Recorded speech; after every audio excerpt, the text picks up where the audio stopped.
was a drunk man. He punched a van. Punch in the van. Welcome to Punch in the Van, the most important show in the history of shows. I'm your host, Chris Vincent. Joining me today, we have Josh Wagner. You got to say hi so people can hear you. Yeah. Oh, I have to say hi. You need me to talk? Hi. DJ Jones. Welcome. What's up, guys? And Reed Clark. What's going on? Very excited to be talking to you guys today. Before we get started the show, though, super excited for our first official sponsor. We're sponsored by McDonald's today. If you like diet soda like me, and you don't have time to go to Circle K where you have your inner rewards club, drive through McDonald's $1 drinks. Or just buy a bunch of ice there and annoy the drive-thru That's Wendy's. people. You can get ice at Wendy's? Oh, that's where you go for your ice. Wendy's. Well, I have the ice cube trays now. All right, so welcome to the best sports show on the internet, and let's jump in. What do you guys want to talk about first? Any votes here? You're the host, bro. You need to just guide this shit. What do you? I'd like to talk part two of what we talked about last week, which is primetime NFL games. We lost Wags already. He's just out of this thing. So he's gone. After we talked last week about how bad primetime games are, we actually had a good opportunity last night with Bengals, Ravens, high expectations.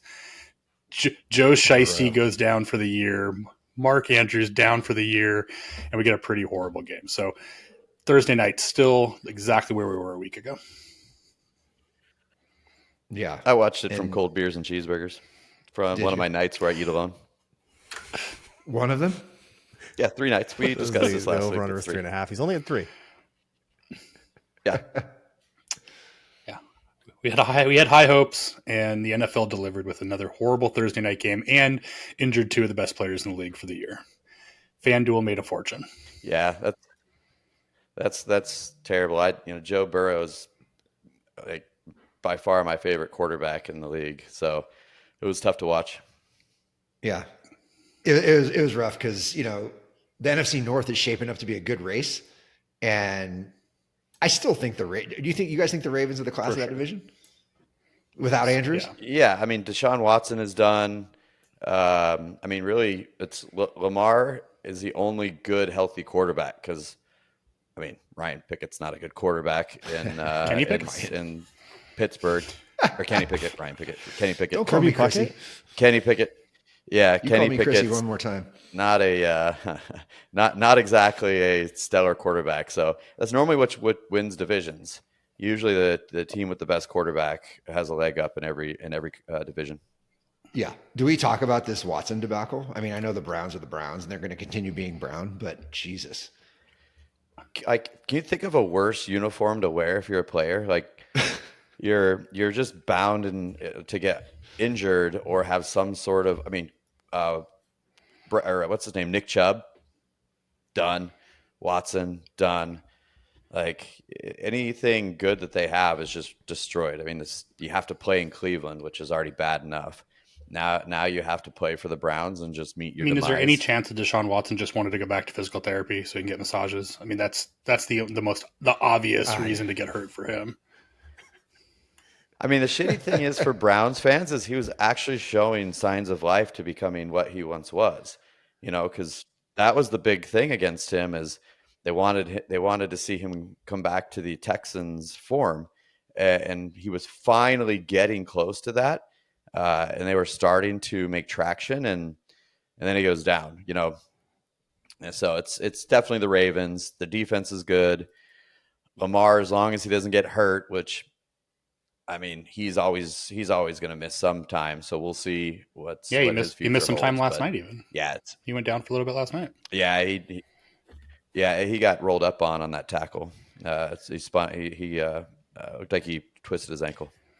I know it's a different era, but you've got to think that with a serviceable quarterback, that Browns defense could take you somewhere. They are 100% fucking good. Yeah. But the shitty thing is for these teams, it's trade deadline is passed. Yeah. So you're not getting Josh Dobbs. His 5th team. He's going to be on his 18th team in the 23-24 season. He is the current version of Ryan Fitzpatrick.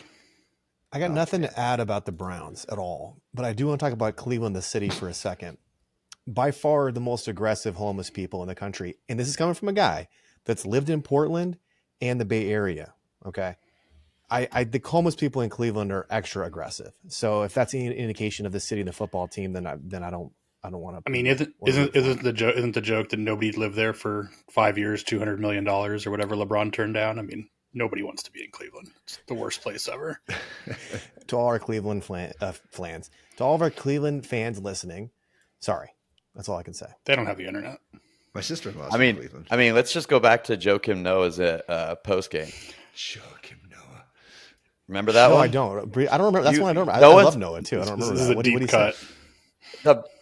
Oh man, he was obviously with the Bulls, and they were getting beat by LeBron's Cavs, and he just went full scale, burn it down on the city of Cleveland. He's like, "You going on a vacation?" No one's like, "We going to Cleveland?" He's like, "No one goes to Cleveland to have fun. No one wants to go to Cleveland." Like he totally torched the entire city. Like any chances of the Cavaliers ever even considering signing him, gone, because the fans wanted to torch him from that point forward. I'm about to go look that up after the show. For 230 guaranteed, what does Deshaun Watson's house look like in Cleveland? The White House. I mean, he has one of the dumbest contracts in the NFL too. By the That's way, what I'm saying. Like, could he just buy the city? Could he just buy Town Hall and live there? You think he even has a real house there? He's probably just staying in a hotel for the year. 20 weeks in a hotel. it's like Chad Ochocinco, just With living in the facilities. with the live-in PT? That's another Ohio city. Chad Ochocinco famously lived inside the Cincinnati facilities, so he didn't have to pay for a place to stay for like 2 years or something crazy.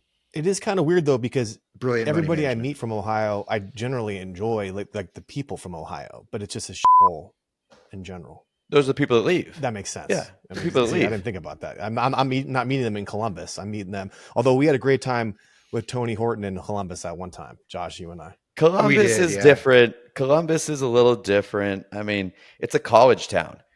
So you gotta you can't qualify that as the rest of Ohio because it's a classic college town with great history behind the football program. So people in Columbus don't act like the people from the That's rest true. of Cleveland. I mean, it's also like Ann Arbor in Or Michigan. Tucson to Arizona, Like or no one- Austin to Texas. Yeah.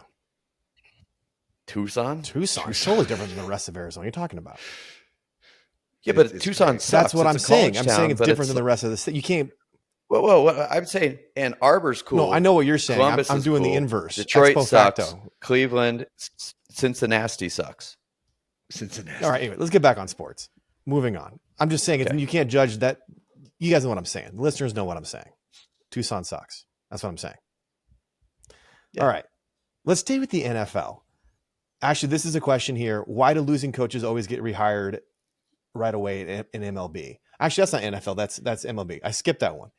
NFL coaches go to coordinator positions and then right back to head coach within a few years. I guess it's sort of in the same vein. We're trying to figure out why in the NFL and in the MLB in general, why aren't coaches fired like they are in the NBA? That's the crux of this. So let's start with the NFL.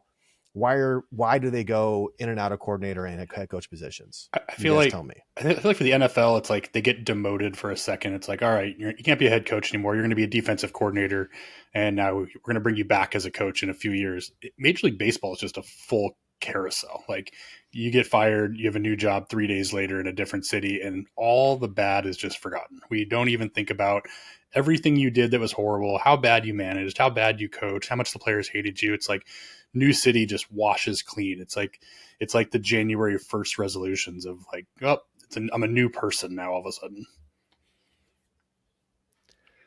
Yeah, in the NFL, it feels like being, taking that head coaching job and then going to a coordinator job for a few years is like being designated for assignment in Major League Baseball.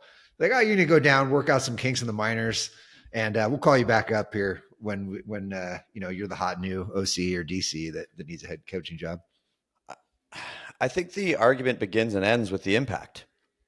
So if you look at the different position or coaching roles in each of the sports, which ones have the most impact on the ultimate result?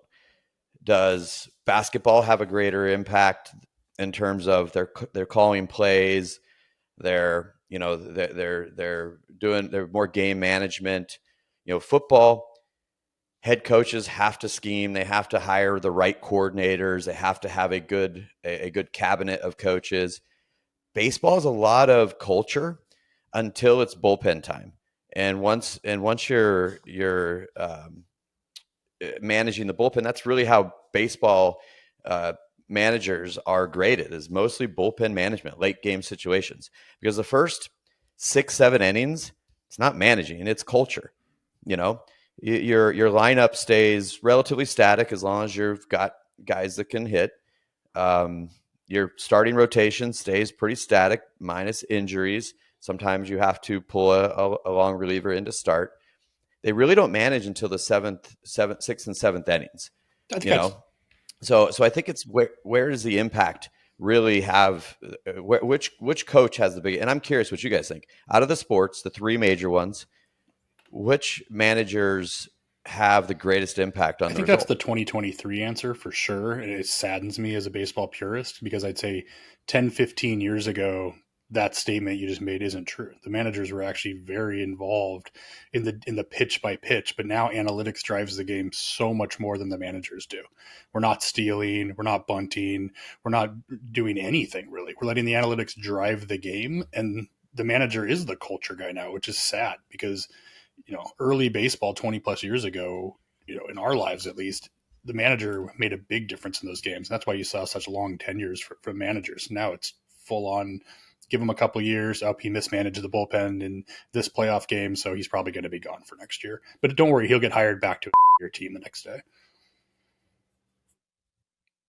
I think the pay scale is following your logic, DJ. And if you think about it, right, like baseball managers are by far the least highest paid of Correct. all of them. That's a good and point. Even if you look at NFL versus college football, most people would argue that in the NFL, it's a players' league. So the players are making the majority of the money. Head coaches still make a lot of money in the NFL, but they're not making player money. Whereas in college football, you're cycling players every 2, 3, maybe 4 years, and not so much anymore. The coach is the face of the franchise, so to speak. So they get the big money.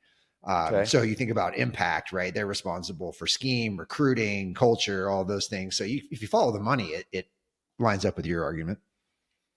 Yeah, I mean, that's fair. It's also interesting on the coaching topic and the impact. And you're right, the pay scale in MLB is far, far less. And MLB players make, minus the quarterback position, a ton of money for the top tier players, right? Correct. And it's all guaranteed contracts also, which only the NBA also has guaranteed contracts. But it's interesting, how many major league players are graded on rings? What do you think of? Who's the greatest hitter of all time? Tony Gwynn. Bonds. Tony Gwynn. How many rings does he have? 0. None. All right. Do people look at Dan Marino as the greatest quarterback of all time? He set all the major passing records during his career, but he won 0 rings. Even in that generation, most people argue Montana's better. So I think there's something to that as well. Managers in baseball are the only ones that kind of get credit for the rings. It's organizations in baseball are the ones that get credit for winning, not any one individual. So which is why the pay scale and the kind of the way that blame is applied, and you can kind of rinse and repeat, it's because it's organizational. And most of the time managers hired, you ever heard the term organizational fit? That's a baseball term. They're an organizational fit, which means like Joe Madden. Do I think Joe Madden is a master manipulator of the bullpen? He does some kooky shit. No, the guy makes sure everyone's relaxed and have a good time. He's more of a culture guy. That is very much baseball. Yep. Like your hitting coach. Every time I see a hitting coach recycled, dude, Chili Davis has worked for every freaking team in Major League Baseball at this point. He doesn't have an impact because the Cubs had Chili Davis and did terrible, but other teams have flourished. The Mets had that year last year. I want to say Chili Davis is on that staff. Like there's not as much impact at the coordinator positions in baseball. It's just culture. It's relatability. It's how you keep your superstars happy. and it's all pitching. It's all managing your bullpen. That is, to me, is the only thing that baseball managers really do is bullpen management, which is why David Ross eventually lost his job in Chicago, is because he mismanaged the bullpen so frequently, as well as in close game situations. Like I said, baseball, you're not really managing until the seventh inning. Yeah, you really aren't, because you're just letting your best players play on. So the I field. have the same. Where pause, my turn. Go ahead. I have the same opinion about NBA coaches. I think it's all culture with NBA coaches. I think NBA, it's all about the organization, 100%. And case in point, we can talk about the Suns. Let's just look at LeBron and the Lakers, right? Let's look at that. The organization is not a winning organization. Doesn't your cousin Gabe play Vincent, for the my Lakers cousin, now? Is does that why play we're for the going down Lakers. this path? No, LeBron's a dominant force in nature, and that's why they had a good 3 years in Miami. But also, Miami's a winning organization. They've continued to be, and they continue to will. They are in the current era of the Pat Riley Miami Heat, my opinion. He went to the Lakers, he had the bubble win, whatever. But LeBron and AD alone can't get the Lakers over the bubble because the organization doesn't make good decisions, versus the Warriors organization does and continues to.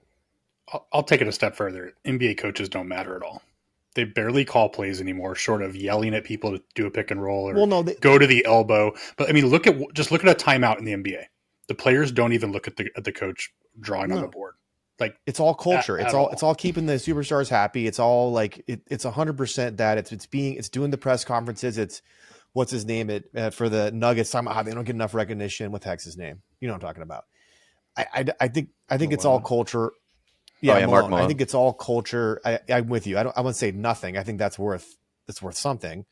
But I think the organization in the NBA is what matters the most. Look at the Suns. Look at the new owner comes in. Look at the changes they make, and they're actually moving a different direction versus with Monty and the old ownership, how they were good but not great. Right? I think they can be great this year. Well, I think there's a difference in the games especially when we're talking basketball specifically. From college to the pros, the coaching is drastically different.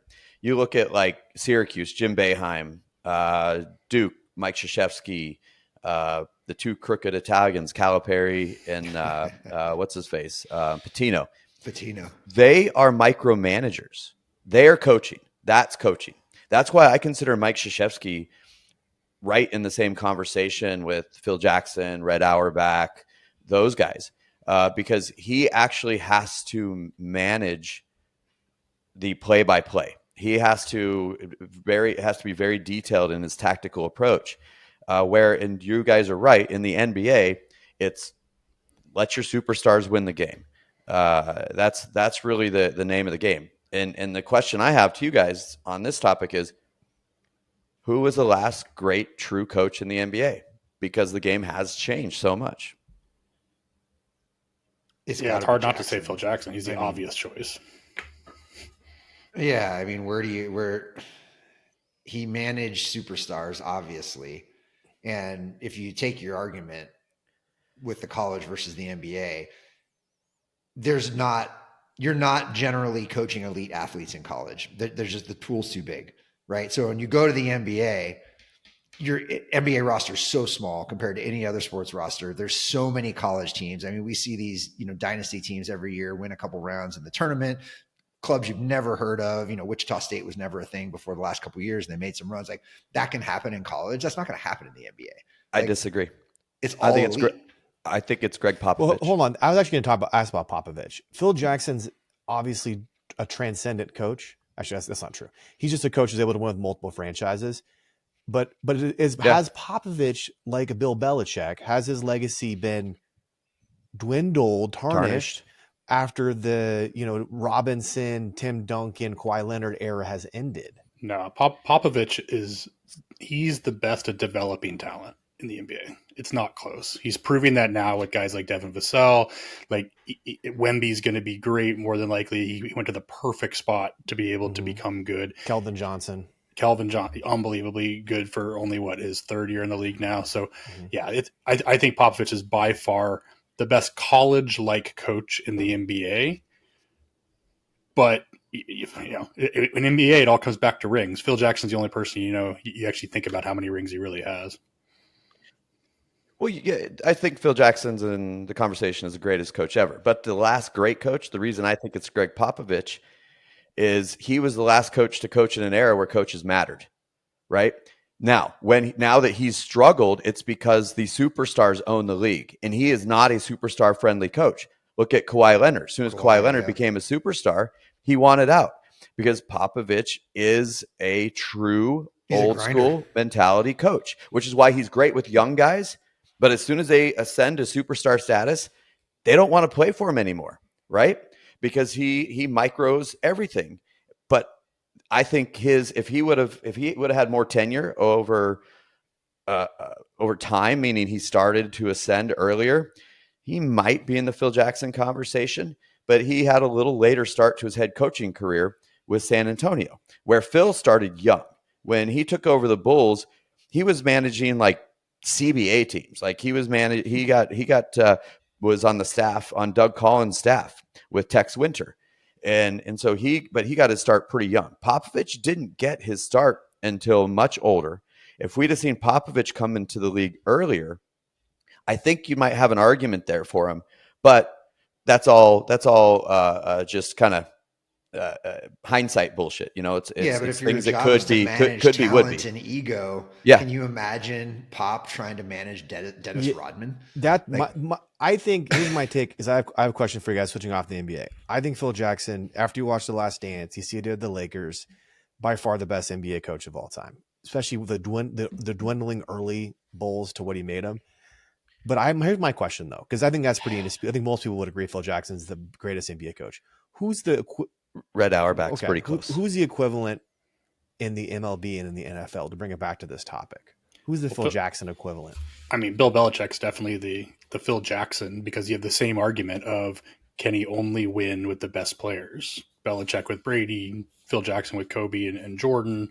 I mean, it's for sure Belichick. See, I don't think so, because Phil Jackson went from Bulls to Lakers and did the same thing with different talent. I think the Belichick, is more closer to the Popovich scenario. Like, can now Popovich win? Do you know the last Browns team to make a playoff before the Baker Mayfield team? Yeah. Bill Belichick. Yeah. It was 85 or 86. So he was the DC in the Giants in 86. He had after he won a couple rings with the Giants, he went to the Browns. What was he over at the Browns? Have you looked at that staff? That Browns staff? Yeah, stacked. Oh my God, it's insane. So I think Belichick's probably the right answer. I mean, you've got Chuck Noll you have to talk about because of the run the Steelers had in the 70s. Landry's in the conversation because of the run he had with the Cowboys. Vince Lombardi because the whole trophy is named after him. And, the Packers. So Bill Walsh. Bill Walsh. But on baseball, he created the West Coast offense. Bill Walsh's ego got in his way. So I watched the Joe Montana documentary because that's all I do on my free time is go to bars and eat and then watch docs. The Joe Montana documentary really kind of talks about how Bill Walsh overstepped during his tenure there and created some problems within the organization. It's one of those kind of Bill Belichickian things where you want to have the say of the ingredients of what's being made. Yeah. And when he started to overstep, he wanted Montana out in the late 80s and Steve Young in. Yeah. If he would have gotten his way, he wouldn't have had those late 80s Super Bowl runs because Steve Young wasn't ready. Young was great, but Young wasn't ready. To answer your question about MLB, I think Joe Torre gets a lot of credit because of his run with the Yankees, but that was such a stacked team. I don't think baseball has one.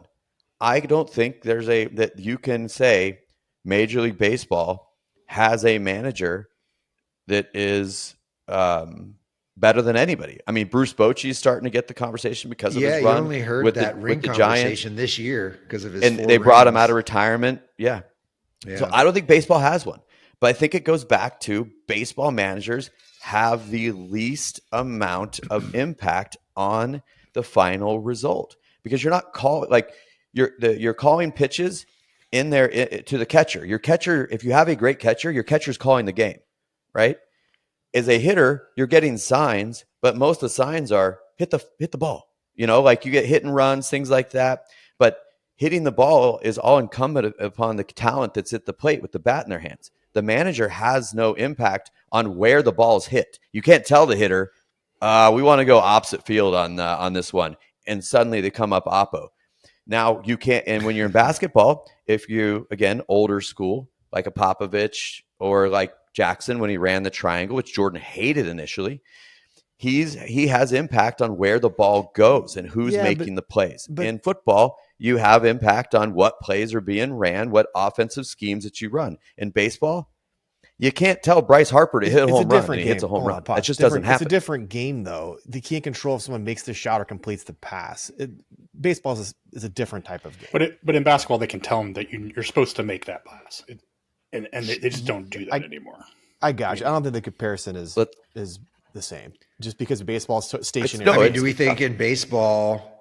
Because baseball is a situational game, right? Like you're putting all these situations, especially on defense, and even when you're at the plate, right? There's situations how you attack the at bat and all these different types of things. Correct.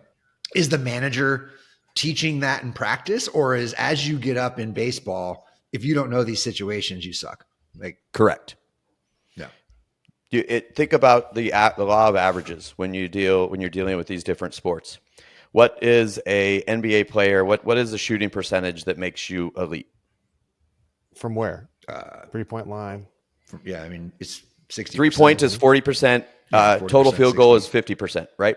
Yeah. In the NFL, what completion percentage makes you elite? 60. 65 and better. You got to be at least 65. 70% is the new norm for the NFL. In baseball, it's 30%. It's 300. Yeah. Right?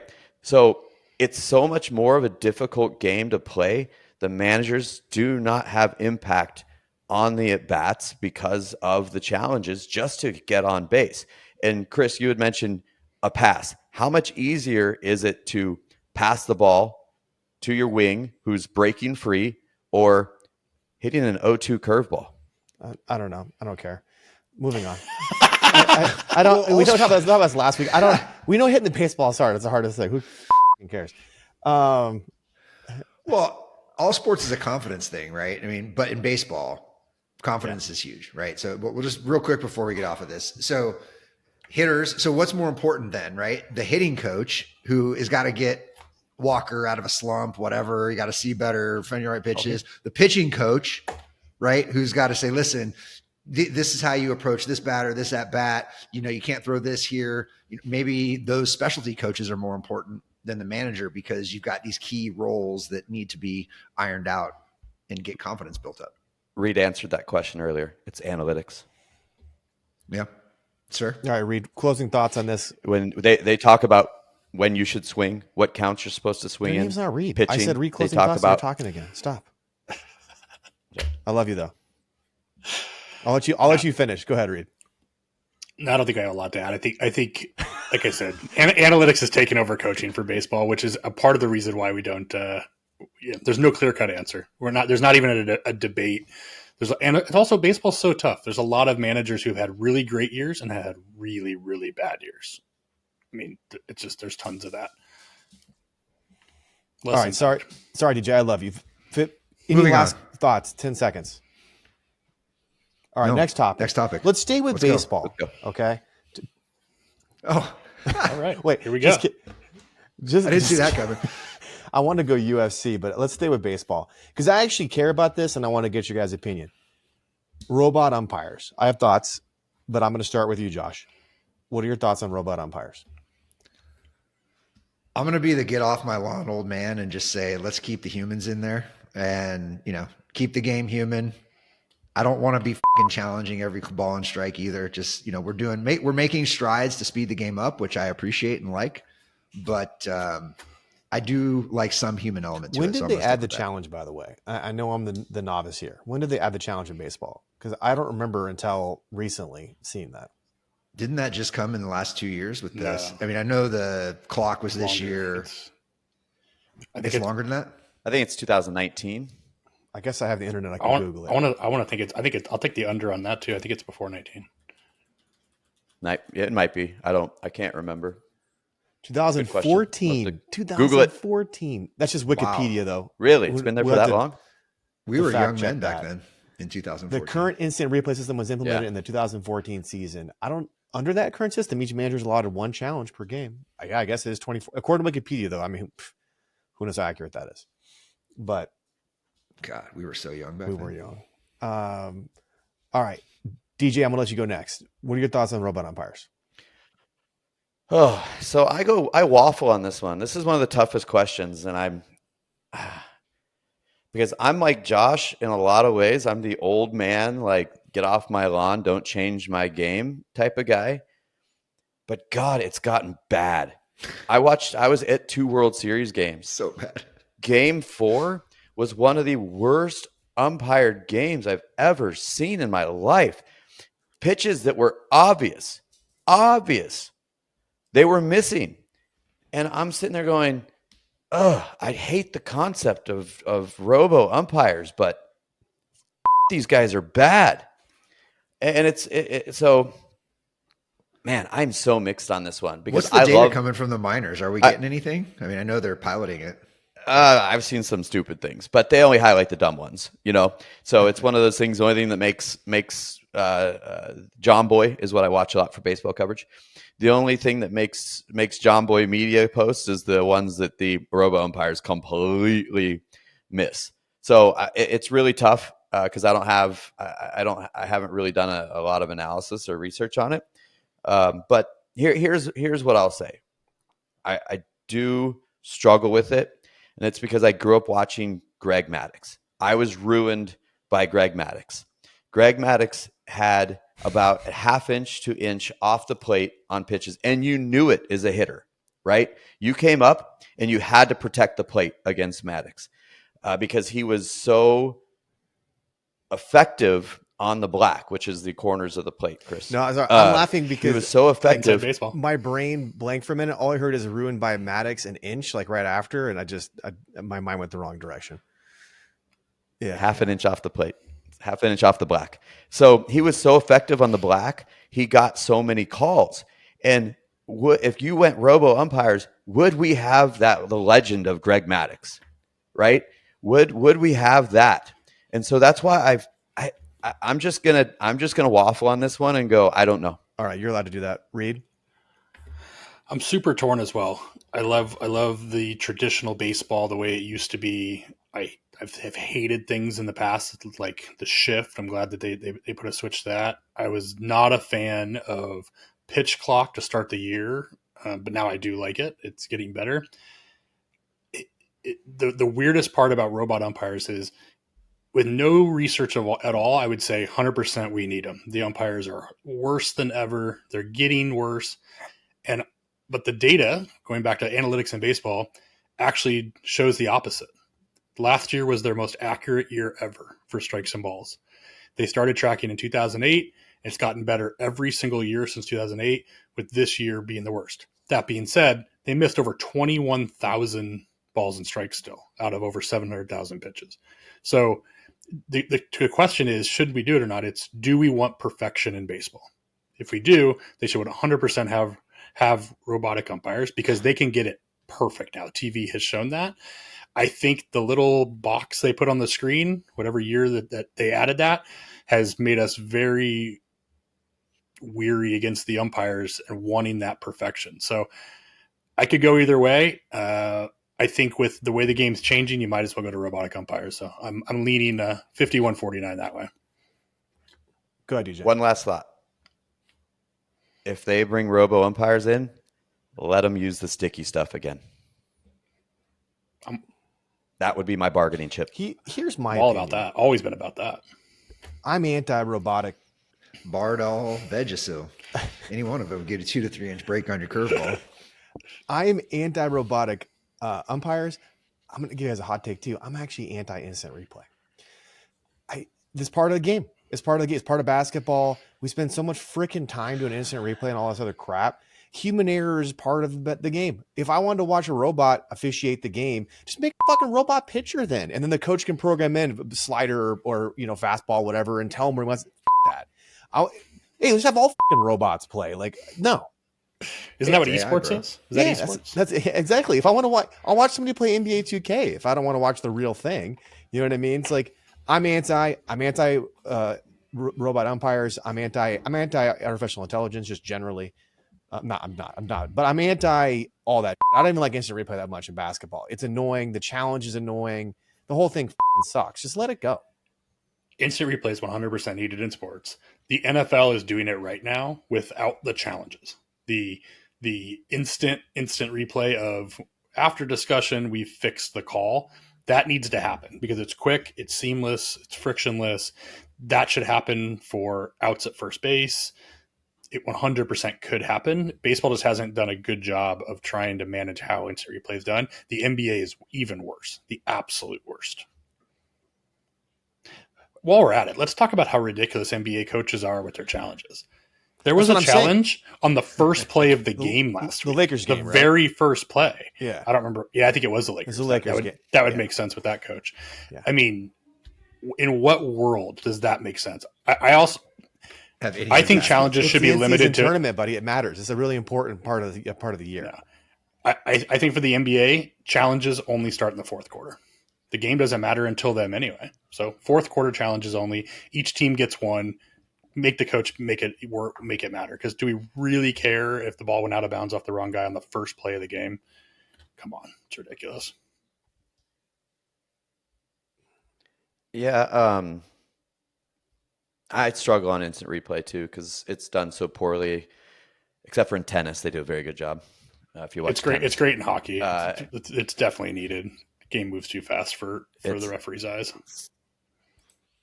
So I think instant replay has a place, but not in every game. I think it should be introduced in the playoffs. I think that's when it's really you really don't want to get it wrong. Even the officials really don't want to get it wrong in the playoffs. If you get it wrong in week 1 of the NFL or game 75 in baseball or 20 in the NBA, like no one's going to remember that shit, right? And it's likely not going to cost you a championship or a key victory like it would in the playoffs. So I think instant replay should be in high leverage games only. Do they have I'd instant argue. replay? I'd argue every game is high leverage in the NFL. Okay, I'll give you that. The rest of them, the other games, there's 82 in After basketball, Thanksgiving. 162 in baseball. Like, 100% come on. Do they have instant replay in soccer? They do, and it's instant for offsides especially. Okay. Yeah, offsides is I really have the to only admit, I've thing never they watched use a it for. soccer game live or on TV. I've seen people watching it. A goal is a goal unless it's offsides. Can you challenge flopping? God, the games would take even longer. All right. You guys want to stay on baseball or go somewhere else? It's your show, bro. Make it happen. Let's keep it It's our moving. show. Let's find something else. I really want to talk about steroids in baseball, but we'll save that for another time. I love steroids. That could be a whole episode, a whole week. All right. I just listened to Dana White on the Theo Vaughn podcast, so let's talk about that. I love Dana Great White. By the way. podcast. It's f***ing great. If you haven't listened to that one, go listen to it. Shout out Theo Vaughn. Shout out. Yeah, don't stop listening to this. Listen to this, then go back and listen to that. Sure. All right. So Pay has been releasing court docs around UFC. Explain this to me. What do we mean here? What are we talking about? So you're talking about fighter pay? Yeah, fighter pay, UFC related. Yeah. So Dana White's gotten a lot of from led by one of the Paul brothers that the fighters aren't getting paid in the UFC. Well, there's been a lawsuit now in the UFC where fighter pay has been released in all the court documents. So now we know how much all the fighters made, and there's a lot of fighters making a lot of money. I mean, legitimate money for the effort that they're putting in, and it's kind of put it to bed a little bit of, oh, nobody's getting paid, because now they're saying, Conor McGregor's, the Khabib's, the top guys are making an absolute fortune, and it's kind of putting that whole argument to bed. There's still a lot of people saying, well, guys aren't making enough. They still should make more. Lower class guys should make more. But you see the progression. Even guys like Khabib and Conor McGregor made small amounts early on, and it went up every single time they fought, until they got into title fights. So I can't imagine Dana White's underpaying fighters for how much he cares about the fighters, how much he's bringing new fighters into this. If everyone was underpaid, nobody'd do it. Yet they have 3 different shows bringing talent into the UFC, like Contender Series and Ultimate Fighter. Guys are getting paid. Is this why Francis Ngannou went to do the Tyson Fury fight? Was it all money related? That was part of the rumor, right? There's 2 sides to that story for sure. Francis Ngannou said Dana White wouldn't give him any money. Dana White said they offered him the biggest contract in UFC history. So basically, Francis is saying, I'm worth more than the biggest contract in UFC history. And guys like Dana White are just going to tell you to F off because no one's bigger than the sport. By the way, how fixed is boxing? Like, how do they not give that? Is it because they're going to do a number 2? Like, that's ridiculous. By the way, it's ridiculous. Like, that was a fixed fight. Francis should have won that fight on points. 100%. The one judge should get killed. So literally, yeah. If that guy was a soccer referee, you're calling for murder right now. You're calling for like assassination.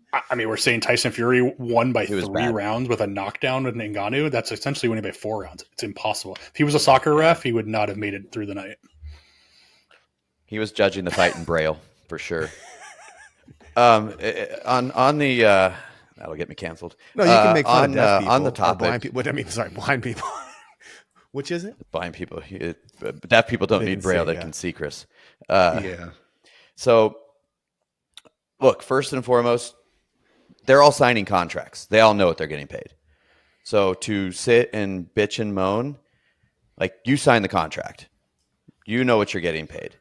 And so to me, the bitching and moaning it's only because the guys that have a meteoric rise to fame are still on a rookie contract, right? But you deal with that in all sports. Everybody who's drafted has to sign on the dotted line for what their rookie scale is. Major League Baseball, when you get drafted, your signing bonus is all the money you make for years. You don't make shit in the minor leagues. You get food money and bus passes. Like, there's no lavish freaking lifestyles those guys are living. They're sleeping in shitty hotels and taking buses from place to place. So, like, Major League Baseball, minor leaguers should bitch and moan then because they don't get paid. It's just because MMA got so popular. Now, my counter is the Reebok deal is bull. That is the only thing I will give to fighters. Uriah Faber made a phenomenal point about that because he was sponsoring his own stuff, right? He had signed his own endorsement deals. Dana White came in, signed the Reebok deal, and made all the fighters sign a profit-sharing deal. That they actually took a legitimate pay cut as soon as Reebok came in. So that, to me, is the one area where I will agree with the fighters. They should be allowed to go out and get their own sponsors that they can then display on their shorts instead of now the only sponsors are Reebok and all the shit all over the ring. Looks like a NASCAR. So I will argue with. It's still happening. It happened again. Their new shoe deal is with The Rock. So it's the Under Armour Rock shoes they all have to wear no matter what. Yes, and to talk about the boxing thing, all MMA fighters, once they get good, want to be boxers. You know why? You control who you fight. You're an independent contractor. You sign one-fight deals unless it's with a Showtime, a large broadcast organization like Showtime, HBO, blah, blah, blah. That's like the Canelos. But those contracts are gigantic, right? So every MMA fighter wants to be a boxer because they control their own outcomes more so than the MMA guys do. And that's just a bare bones fact, which is why all of them looked at what Jake Paul's making and they're like, I should be making that. I've been a lifetime MMA fighter. And then you see Tyron Woodley go take a dive.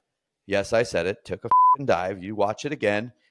Jake Paul gave him one of these and he went, all right, right here, and took one. Hey, he got next paid. we're talking about Tower 7. Like $10 million to take a dive. Next after the Tyron Woodley dive. Come on. but that's, I mean, all MMA guys want to be boxers.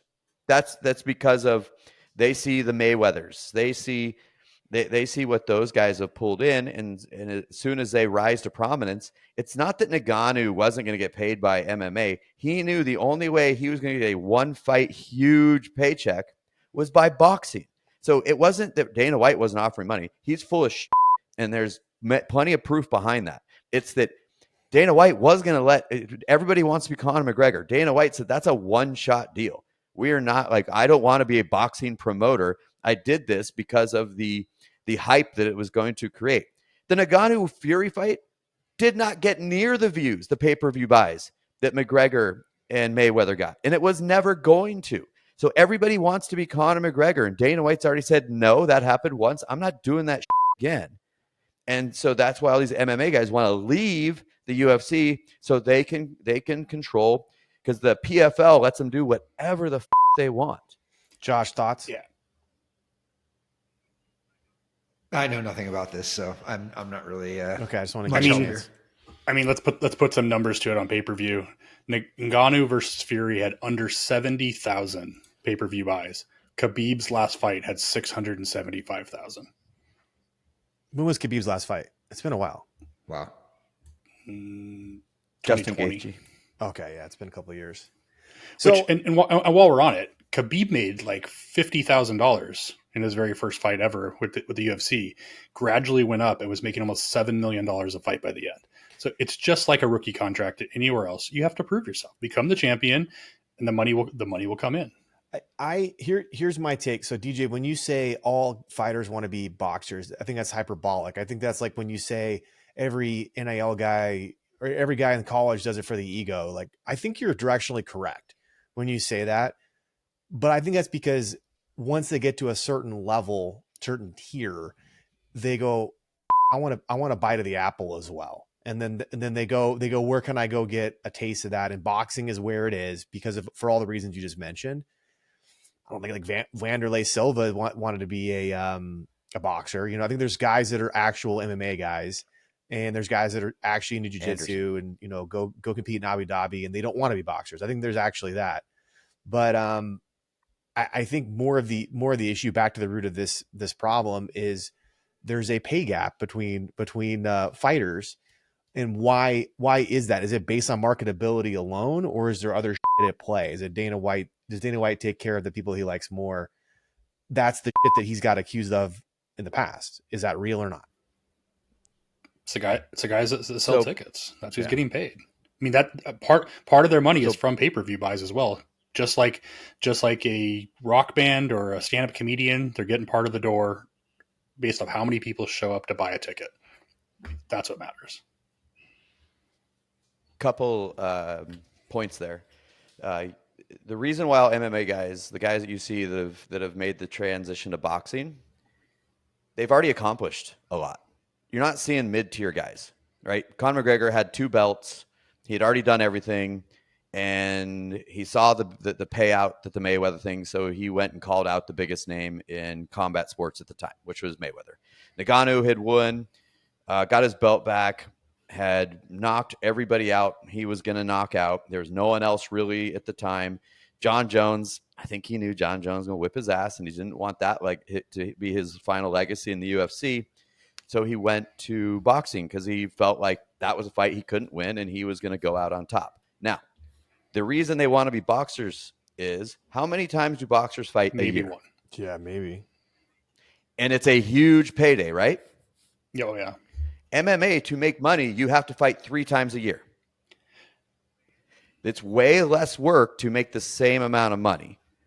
So that's why they want to be boxers. They don't have to do near as much to have a big payday. It's a different culture too. With the UFC, you've got guys, I mean, every week somebody steps up and fights on 1 week notice. You got guys who want to fight. And that gets Dana White hard. He wants that. He wants these guys who want to fight 3-4 times. Guys who, you know, win a fight and go, I'll fight again next week. Like, they love that. No boxer would ever do that, because you lose your legacy if you lose in boxing instantly. It's over. Because there's a difference between boxing and fighting. Those aren't the same. And I get tired of people calling boxing fighting. It is not the same thing. It is boxing. That is a only way to describe it. Fighting is MMA. Yeah, it's technical. And I think, you know, Chris, you're maybe taking it a little too literal that the MMA fighters want to be boxers. Yeah. They want the lifestyle. They don't necessarily want to be boxers. They probably want to be fighters, but they're seeing less fighting, more money, the promotional madness, you know, all of those sorts of things. You know, us who remember like when boxing was in its heyday, like I don't know shit about boxing anymore, but you know, I remember Mike Tyson knocking dudes out. Like I was going to go to the TV and watch that, right? Like, I think there's still kind of that legacy. of people. It's like, you with know what it boxing. is? It's the scene in the restaurant in Wolf of Wall Street where Jonah Hill is like, how'd you make that much money? He doesn't even give a shit what Leonardo DiCaprio's character is doing. He just like, show me a pay stub and I'll go do that. Like, he doesn't even care. It could be organized crime, you know? So yeah, I think it's the lifestyle is a good way to put it. They want the lifestyle versus, but then And one more thing to add to Josh's list is you're not going to get hurt in boxing. I mean, you're just not. It's super rare. Nobody's getting technical. really hurt in boxing. In the UFC, you have a chance to get legitimately hurt every single time you step in there. Your career could end in any UFC fight. Yeah, boxing's a long game. It's a lot of blunt force trauma to the head that you don't get injured on day one, but then you sound like Evander Holyfield. I mean, I don't think anybody really cares about boxing. If we had this conversation 5 years from now, it's going to be celebrity boxing, YouTube boxing, and that's about. I mean, it's basically that now. Nobody really cares. Can you name anyone else except for Tyson Fury and maybe 2-3 other guys that matter in the sport? DJ, I'm sure, can rattle off a few names, but he's a sports encyclopedia. It's a niche. It's more niche than it was. So when we were all growing up, the Mike Tyson fights were like appointment viewing, right? It's just MMA's taken that spot now, and boxing has fallen into more of a niche. That's all that it is. You know, I just. But like, you know, it can make a comeback. Hockey is making a comeback now. Hockey was huge when I was a kid. I felt like it fell off, and now it's making a comeback. That's my personal feeling with no data at all.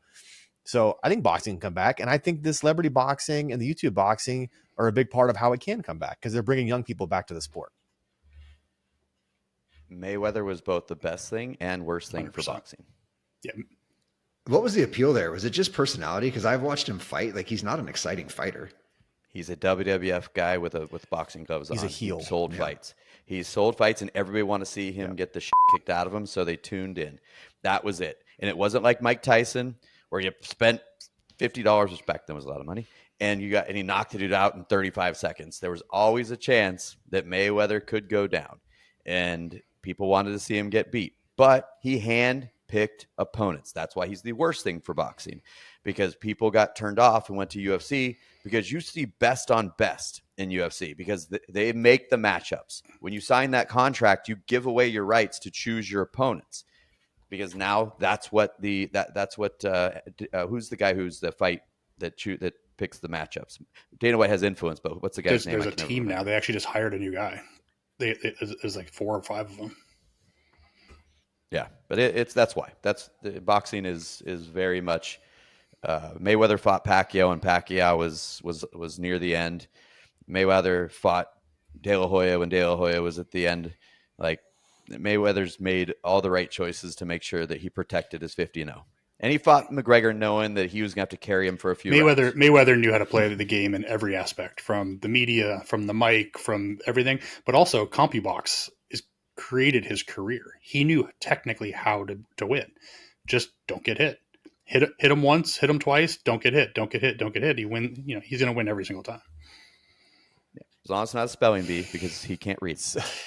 I don't think he cares about that. He knows what 100 on those green pieces of paper mean, and he's got a bunch of them. Yeah. He can read his bank statement, I bet. Okay, I got talk cash. I got an important question that's interrelated to this because Dana White was talking about this on the Theo Vaughn podcast. I love niche sports. I love watching cornhole on ESPN. I like drinking a little bit too much on vacation. Yeah. The Ocho? And I like throwing it subscription? on in a hotel room, watching a little bit of that. I like watching darts, but that's never going to be popular for a lot of reasons, which I don't have to get into, for all the obvious reasons.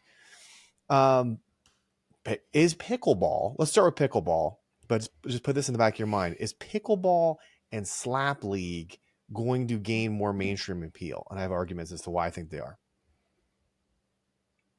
What the is slap? You never seen the slapping? Oh, you're not on social media. No. So slap is a social media phenomenon. This is Dana White and the UFC's next sport, where 2 guys stand in front of each other and take turns slapping and knocking people over. It's really great. 30 seconds at a time. You've never seen a slap thing ever. Oh, I'll pull one up. Hold on. Keep going. Give me your take. Give me your take on this. So slap is the number 1 drawing social media sport on the planet right now. It has more views than every single sport combined, 30 seconds at a time.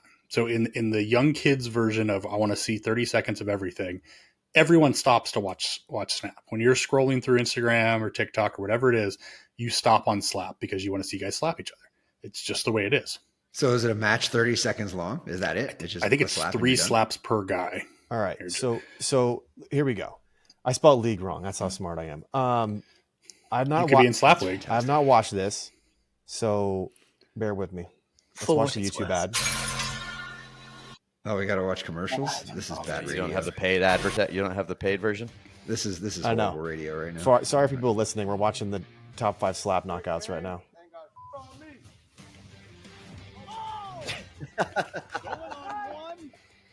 That wasn't that. He doesn't get to move or You have to anything. He just just has to stand stand there there. and and Hands get behind hit? your back. Oh my god. Why would anyone do this? People do it. God. What on earth? We're on number 2 now, guys, for those who are listening. Oh, that's a tough one. These are all knockouts. Top 5 on the UFC channel. Oh, buckle them. All right, you get the idea. That's it. I'm so confused. If you right scroll social media and you like to watch violent car crashes, golf cart crashes, guys with each other on the golf course, dads fighting at their kids' sporting events, that's most of my social media feed. You will get served one of these, guaranteed. You're in the algorithm. And so I've seen a lot of these, and most of them are like that long, Josh, but it'll usually be like just one match. It'll guys going back and forth. And I think that because this is so social media friendly, that this is going to gain mainstream appeal. I just don't know if people are going to actually watch the events. now. Mainstream appeal. So when you say mainstream appeal, this is going to show ESPN. up on Yes, major this will be, television. I think it's already been on ESPN, honestly. And they're using the UFC playbook. So the UFC blew up when Ultimate Fighter, the reality show, came out. That was the thing that made the UFC huge. Tito Ortiz, Chuck Liddell, got Forrest Griffin, Stephen Bonner at the end. It's what made UFC blow up, and everyone started watching after that. Slap is using the same playbook. They're doing the exact same things to try to gain appeal, and people want to see chaos. They want to see golf cart crashes, just Chris said. But how is that chaos? You can't defend yourself. You stand there, and how tough are you really for fucking hitting someone who's defenseless? I don't get it. That's the completely chaos. baffled. Well, they trade. They take turns. So it's one after the other. So you just saw the knockouts. It's like you hit me, I hit you, and whoever quits or gets knocked out first loses. It's the equivalent of 2 guys standing back to back, taking 10 paces and shooting at each other. It's the same damn thing. It's like, it's instant gratification. I don't want to watch that either. Sure. I don't watch the garbage. It's like watching your 2 white trash uncles just whack each other in the face. And it's instant gratification viewing. It's TikTok. Yep. It's TikTok, right? It's 10 seconds at a time. Dudes just smashing each other in the face, open hand. And they get, what the guy who won the last, what his purse was? Tell me. $5,000. You're saying $5,000. these fuckers get hit in the face for $5,000? That's Why it. on earth would you take that kind of shot for $5,000? White trash uncles. You saw the guy with the tattoos all over his head. He's not getting a job looking like that. 7-Eleven might turn him down. Hey, he could be a tattoo artist. These dudes. Okay, there you go. There's a role that requires deep thought. Like, I just, it's such a stupid concept. Pickleball. I like me some pickleball. It's a fun game. It's fun to play. Do I think it's a sport? No, because I get destroyed by some old guy in a visor and white New Balance. Well, that's who it was created for. Correct. It was created Bro, for old people. you're not that play far away tennis from 'cause they couldn't move. Visor and New Balance, DJ. Josh is older. That's probably true, and not to say that I don't have New Balances on and my visor sitting over here on the squat rack. But Me and Josh may or may not see each other every once in a while at the old pickleball court. yeah, You're hanging out with the millionaires in North Scottsdale. You got to learn how to play pickleball now. It's no I got longer a just 7-foot golf. wingspan. So, I can play pickleball. All I got to do is put my arm out. I'm on my third. Is there anyone here that'd rather watch pickleball on TV than slap fighting? I'm gonna watch slap fighting 100%. every single time. I'm never watching pickleball on TV. 100%. They just had a celebrity version. I've seen professional pickleball on TV once. I think it was a version of the Ocho, and there was a hot mom and daughter combo. Wow. I'm watching that over slap boxing. There's female slap fighters. They're actually very good. Maybe You don't watch want that. the white But trash they can't ants. be good looking. You saw the chick with the mohawk get knocked out. No, There was a chick in there. Yes, the second one was the chick. Now- with the now, mohawk listen, getting I think my freaking point's been busted. making.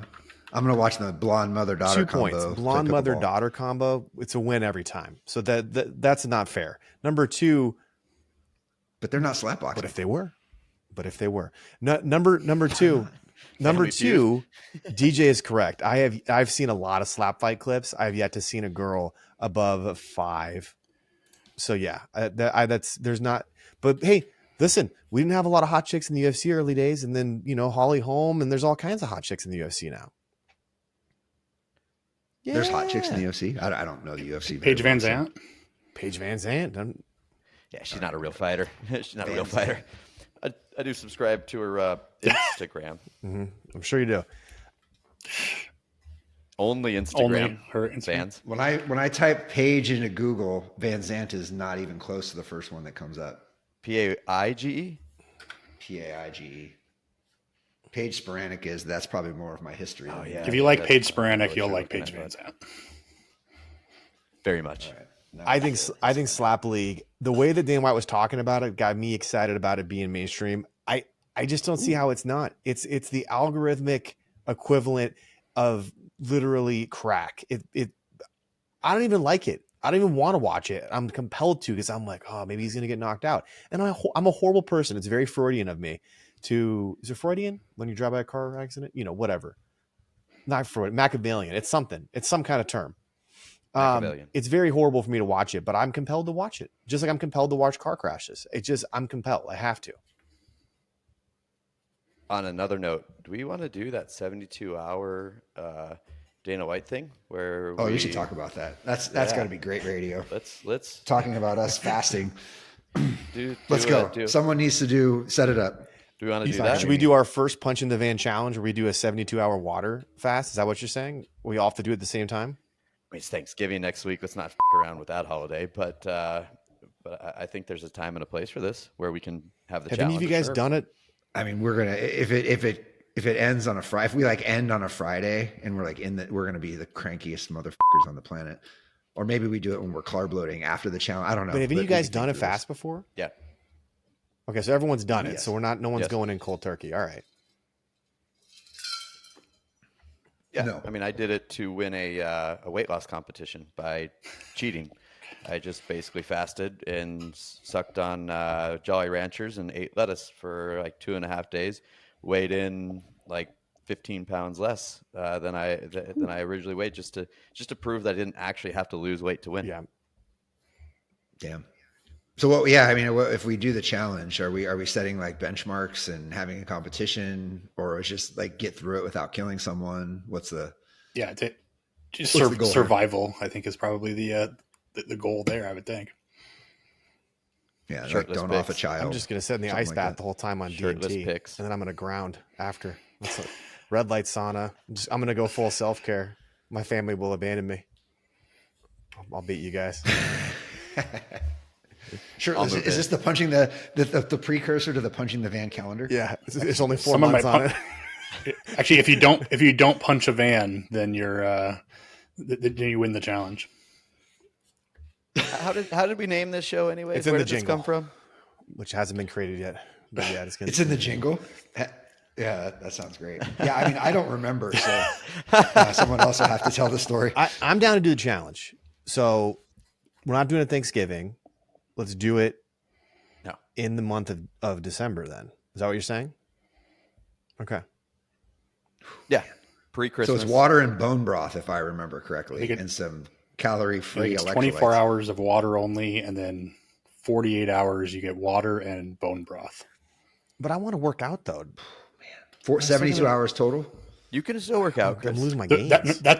That's actually the abbreviated version. It's actually this is based off the 7-day fast. You're supposed to do it for 7 full days. 72 There's hours no is way. the shorter That's version. absurd. And he said the bone broth had like 45 45 no, not calories. 14 45 grams of I think it's protein. 45 grams of protein in a jug of 45 grams of protein would be a lot. the whole for the whole jug. day. Got it. It's one day. Got it. Ooh, man, that's like a half a meal. I'm in to do it. Shit. I'm in the month of December. Yeah, let's I'm do in. it. Yeah, All right. we'll do it. Definitely doing shirtless picks. Yeah, I mean, I think with the perception amongst the group is that I'm the leanest one, but I actually don't think that's true. I think DJ's leaner than me, so I guess we could use this. You as have like the a leanest proof audio file. That's for damn point sure. or something like That shit's under a gig. Yeah. I heard about that. Yeah, I'm pretty proud of that. I didn't know what you were meaning, but hey, if I've got the leanest something, I guess You're it is. way taller than me, so you're always DJ's gonna look has a lean. lower body fat percentage right now. I am for way sure. taller than you. He's the lowest. DJ, how body tall fat. are you? According to Chris's doctor, 5'10". If Chris's doctor says DJ's 5'10", what am I? 6'8". With Chris's Yeah, doctor, like 6'8". 6'6", 6'8". Yeah, Yeah, 6'8". I actually told that to a girl on a date. She's like, "How tall are you?" I'm like, 5'10", you're according to Chris's 6'14". doctor. Yeah. How'd it work out? How'd you for get a date under 6 feet tall? It's definitely not my It's personality. those New Balances and visors he's been wearing. He's attracting a different crowd. Pickleball is a real lady getter. See, Josh just talked about it. Yeah. It's the All right, The only love- people I see playing pickleball in my Every neighborhood are 60-year-old plus men and women playing against each other. So I don't think it's a real sport. You live in Tennessee. Everyone's that old there, unless they're down on Broadway. Yeah, what's the median age in your county? It's like in Mount Juliet. it's like Fountain Hills. I don't know. What's the median age anywhere? Could you name any city and get the median age? No, I just wanted to ask you a question that sounded like super well prepared. Yeah. All right, I'm weary. That's a good This one. podcast is over. I love you guys. We're doing the challenge in December. Thank you for joining me again. We'll catch you guys next week. Later.